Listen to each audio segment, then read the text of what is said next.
on here? This is a good one to talk through. Okay, so let's go through these choices. First of all, just by the fact that when we called 5.euros, what kind of a method is euros? Instance or class?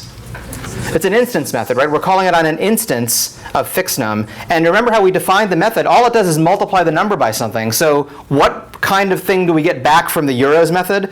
Also a fixnum, okay? So if we want to be able to call in rupees, for example, on the result of this, in is also going to have to, at some level, be an instance method, right? That much we can agree on. So answers that are defining any kind of a class method probably are barking up the wrong tree here. What about, okay, so it's not a class method. Well, what about this? What about modifying the method missing like we did before? That was defined as an instance method, right? It gets called if an instance of the object is unable to respond to something. So could we augment method missing to handle calls to in? Yes, we could. Is it a good idea?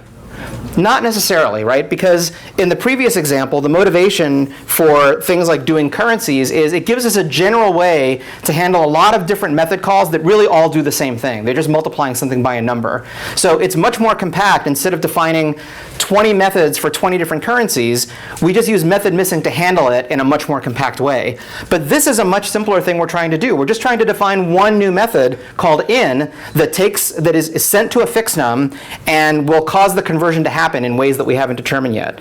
So defining an instance method called in is the simplest solution to this problem. The method missing solution would work, but it would be like killing ants with a sledgehammer. You don't need metaprogramming to solve this problem. This is just a plain old function call.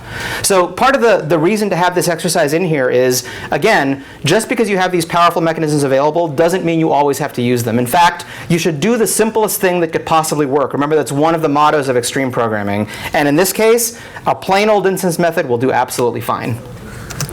Any questions about that before we move on?